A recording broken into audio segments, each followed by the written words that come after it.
Hello everyone, and welcome back to the Blue Bounty Hunter channel. And stop right now and picture this. Stormtroopers. Love or hate them, they are in all of our Star Wars filled lives, as they reinforce the will of the Empire, or more specifically, whatever random officer is stationed with them. And I'm also sure you can picture every variant of Stormtrooper. I mean, it's just Sandtroopers, Snowtroopers, and Scout Troopers, right? Wrong. While I will touch on some of those more well-known soldiers towards the end of the video, I'm going to start by diving straight into some of the craziest types out there. And starting with the Lava Troopers, these were troopers stationed on Vader's fortress on Mustafar that had black armor with red lines on their helmets and also came equipped with E11 medium blaster rifles, and most of the Lava Troopers wore full red pauldrons, but the sergeants could be recognized by just a simple red stripe on theirs, which would help to keep order in the Darth's lair. Next up, Magma Troopers, who are,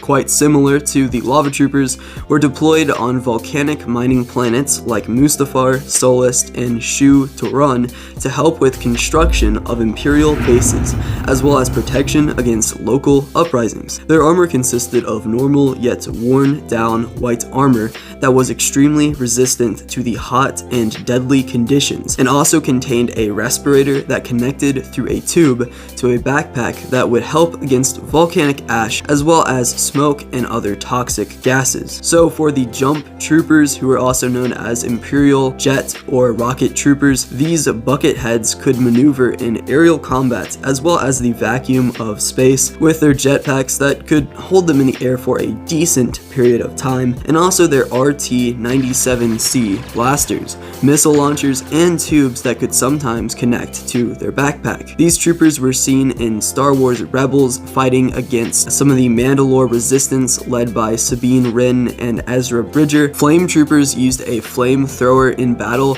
against local fauna, which means the animal life of a region, as well as enemy forces that ran off a combustible fuel source that could spew up to 10 meters and required a cooldown after extended use. The Kashyyyk variant that was featured in Jedi Fallen Order had a more unique design with a comma and a lower set mouth, while the Agaris type was more similar to that of a snowtrooper and had pure white armor with a hint of maroon on the shoulders and helmet. And I don't know if this is just me, but I always thought that these were the most annoying enemies to face off against in Fallen Order, because as soon as you'd run up to them, they just blast your health away with their flamethrowers. But I guess it makes sense, as they were deployed against those big spider guys and slugs, as they were equally annoying. Next up, we have Artillery Troopers, also known as Mortar Troopers, and these guys came equipped with yellow markings and a yellow pauldron over their standard armor, as well as a backpack with equipment like thermal detonators, and were specialized in using the Mir-San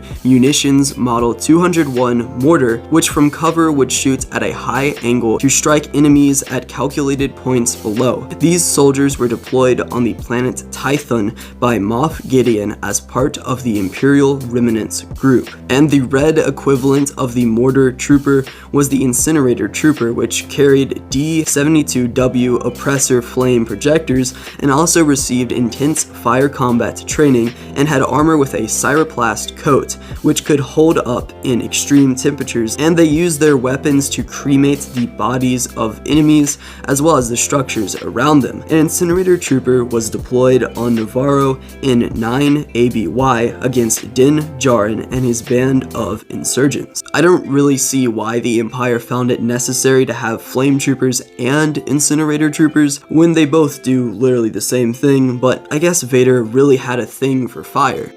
Oh. And our next special trooper is the Sea Trooper that worked in aquatic environments with DC-12U beam rifles and OMS Devilfish submarines, and had propulsion jets, flippers on their boots, as well as breathing tubes that connected to their backpack that sat atop their slightly modified Stormtrooper armor. And they were stationed on Mon Cala during the Battle of Dock City, and were also present on Lothal for underwater training programs for Imperial cadets. And for the Stormtrooper Grenadier, they had a Class A thermal detonator, which were launched from these troopers' grenade launchers that could demolish a rebel force below. And a red symbol was ingrained on their right shoulder plate, as well as a bandolier which ran down their chest. On the jungle planet Koyerti, the Stormtrooper Grenadiers participated in a campaign against the Alliance to restore the Republic. And the other canon versions of random Stormtroopers included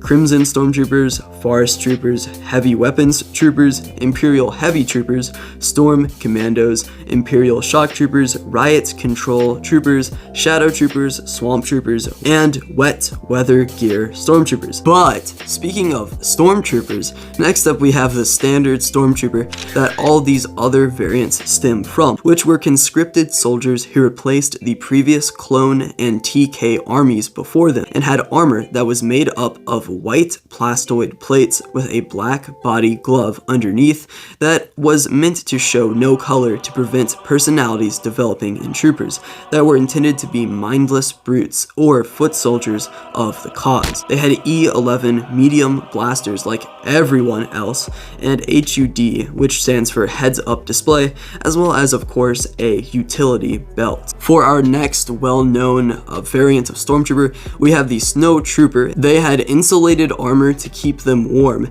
and a heated breather mask powered by a battery pack that lasted about 2 standard weeks, and also ice boots as well as a comma, which were very important on the planets they operated on, like Hoth. Their tech included snow goggles, grappling hooks, ion flares, and what's that? They also used E11 blasters.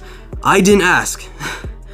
Sorry, I'm getting tired about hearing of these boring rifles all day, if you know what I mean. Next up, we have Sandtroopers, and their helmets were augmented with cooling fans as well as a sand filter in their helmets, and extra rations and food were stored in their survival backpacks, and they had many weapons such as the T-21 light repeating blaster, and the Sandtroopers of Tatooine, among other desert strongholds, were trained in the ways of desert combat and living conditions. Scout troopers were used in a wide span of mostly reconnaissance missions and were lightly armored for maneuverability, which only covered their torso, lower legs, and helmet, which itself had electromagnetic vision for scouting ahead, hence the name, and it also could fold back unlike other Stormtrooper helmets. So me personally, I hate the way that these helmets fold back. I mean, especially because these are like my favorite Stormtroopers. I think the design is just really cool, and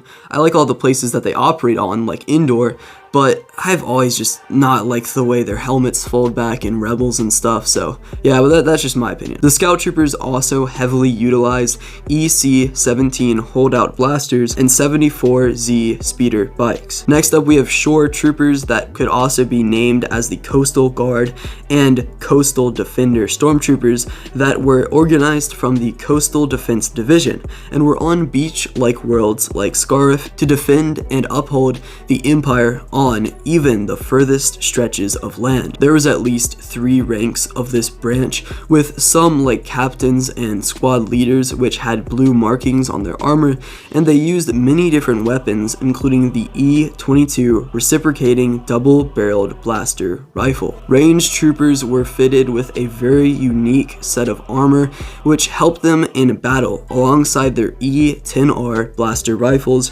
Kryptonian boots, and fur-covered chest plates. And also from Solo were these police-like officers known as patrol troopers that moved around on CPH patrol speeder bikes that allowed them to control dense urban areas like the downtown areas of Corellia. The Death Trooper was an elite soldier that was effective at espionage, lethality, and brute skill and force that protected many projects surrounding the construction of the Death Star, and had weapons like the E-11D blaster Blaster Carbine, C-25 Fragmentation Grenades, and Smart Rockets. And next up we have the Space Trooper, which were specialized stormtroopers equipped with rebreather packs that were designed for zero-G conditions, that were equipped with standard blasters and thermal detonators. And they were also stationed aboard the Chimera as well as the Death Star throughout the age of the Empire. And the Space Troopers were actually set to appear in Rogue One during the space sequence with Darth Vader,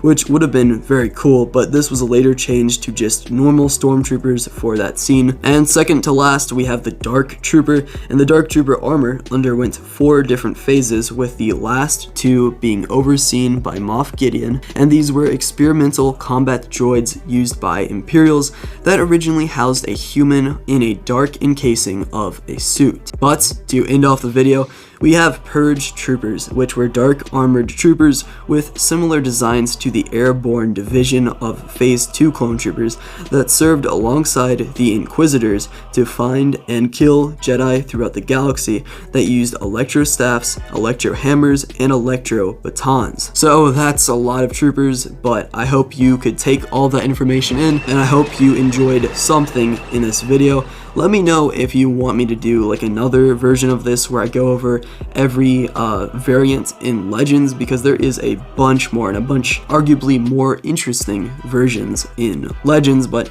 I just thought that'd be too much to cover in this video alone. But anyway, that's it for this video. You can subscribe if you want to.